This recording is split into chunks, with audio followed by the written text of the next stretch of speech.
Hello students, आज आप discuss करेंगे process of management and its various elements. प्रबंध की प्रक्रिया एवं इसके आवश्यक तत्व।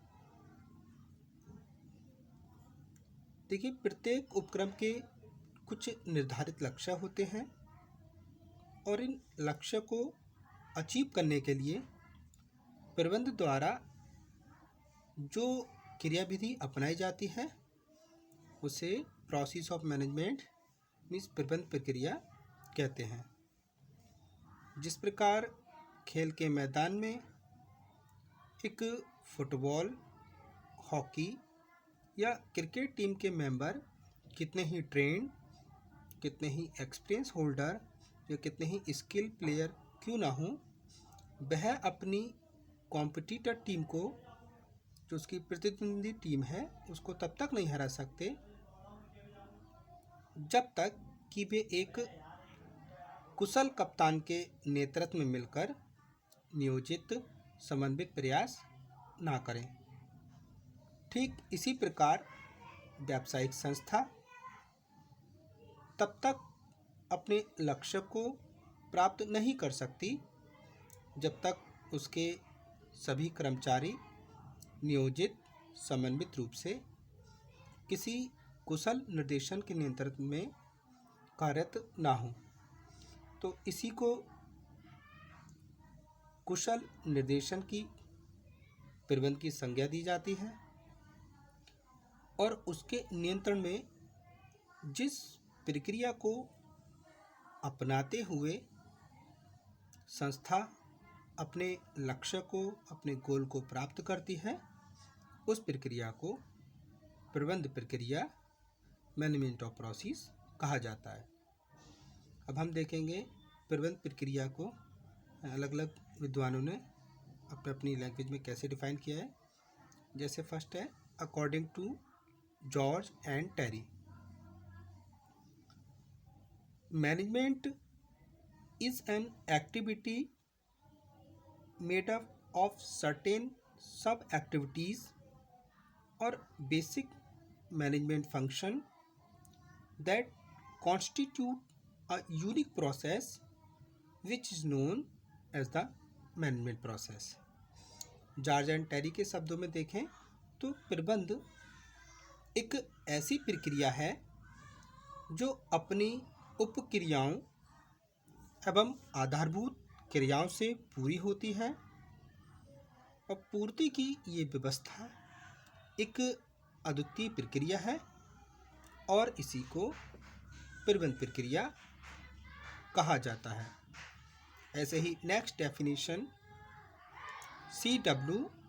Wilson, according to C.W. Wilson, management is a process of releasing and directing human energies towards attaining a definite goal. C.W. Wilson के अनुसार निश्चित उद्देश्यों की प्राप्ति के लिए मानवीय शक्तियों के प्रयोग एवं निर्देशन की प्रक्रिया प्रबंध कहलाती है, मतलब प्रबंध प्रक्रिया कहलाती है। ऐसे ही कुटज एवं ओडोनेल ने भी इसको डिफाइन किया है कि प्रबंध प्रक्रिया है जिसका संबंध निर्माण, नियोजन, संगठन, स्टाफिंग, निर्देशन, नियंत्रण से लगाया जाता है। तो इन परिभाषाओं के आधार पर हम कह सकते हैं कि प्रबंध एक ऐसी प्रक्रिया है जिसके माध्यम से किसी निर्दिष्ट उद्देश्य की प्राप्ति के लिए किए गए प्रयासों का क्रियान्वयन, संचालन तथा पर्यवेक्षण किया जाता है। संस्था के लक्ष्य की प्राप्ति के लिए प्रबंधक जो भी कार्य करते हैं उसे प्रबंध प्रक्रिया कहते हैं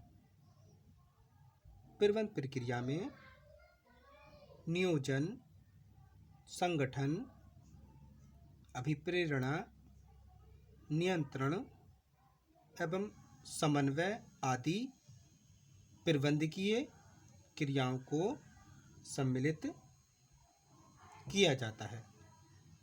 अब हम आगे देखेंगे।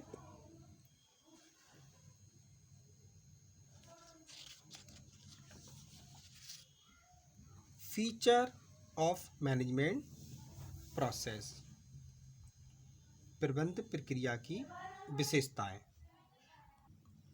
अब इन्हें हम नीचे जो पॉइंट हैं उनमें क्लियर करेंगे।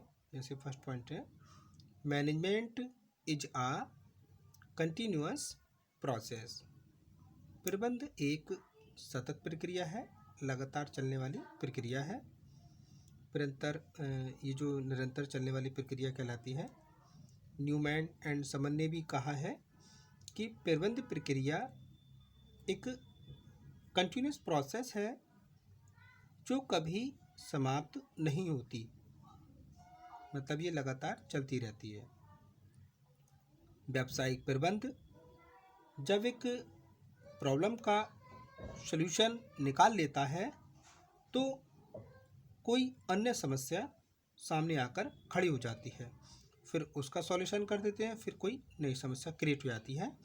तो हम कह सकते हैं कि प्रबंध एक कंटिन्यूअस प्रोसेस है, लगातार चलने वाली प्रक्रिया है।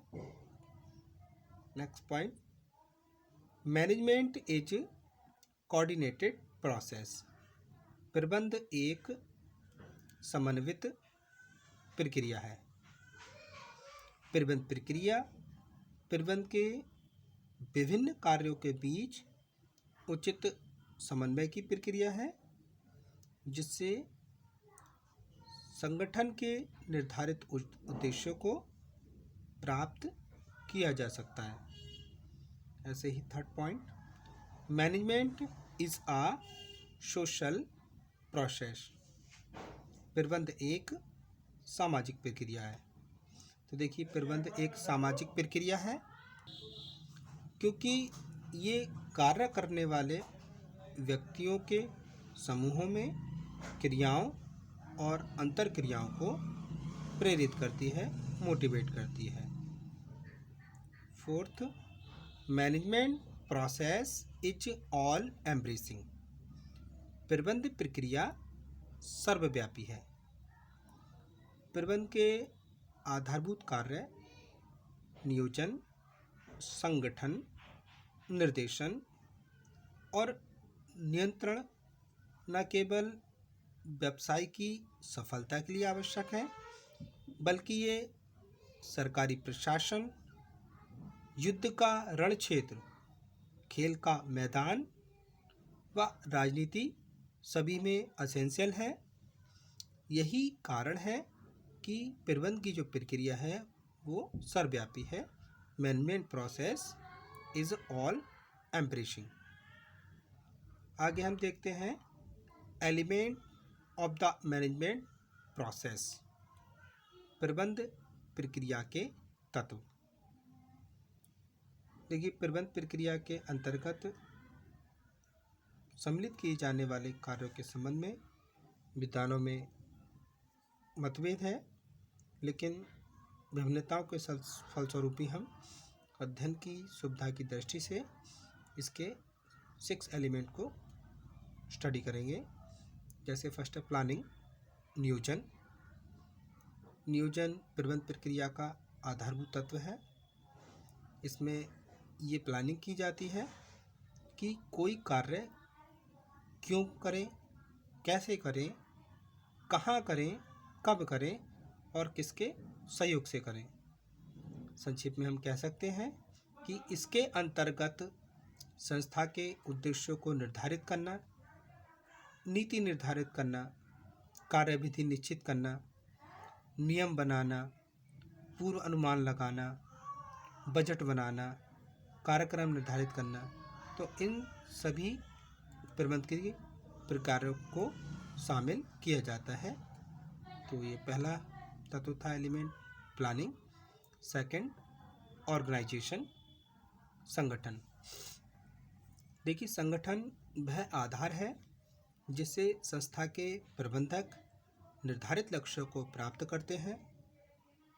इसके अंतर्गत उपक्रम के उद्देश्यों की पूर्ति के लिए आवश्यक क्रियाओं का निर्धारण करना, संस्था की संपूर्ण क्रियाओं को उप क्रियाओं में डिवाइड करना, प्रत्येक कार्य को व्यक्ति की एबिलिटी के अनुसार कराना, प्रत्येक कार्य के निर्वाह के लिए अधिकारों को सौंपना, विभिन्न विभागों और कार्यों में कोऑर्डिनेट करना, समन्वय स्थापित करना, तो आदि इन सभी को प्रबंधकीय कार्यों में इंक्लूड किया जाता है। Third element, motivation. मोटिवेशन प्रबंध में काम कर रहे कर्मचारियों के पूर्व निर्धारित उद्देश्यों को प्राप्त करने के लिए प्रोत्साहित करना होता है।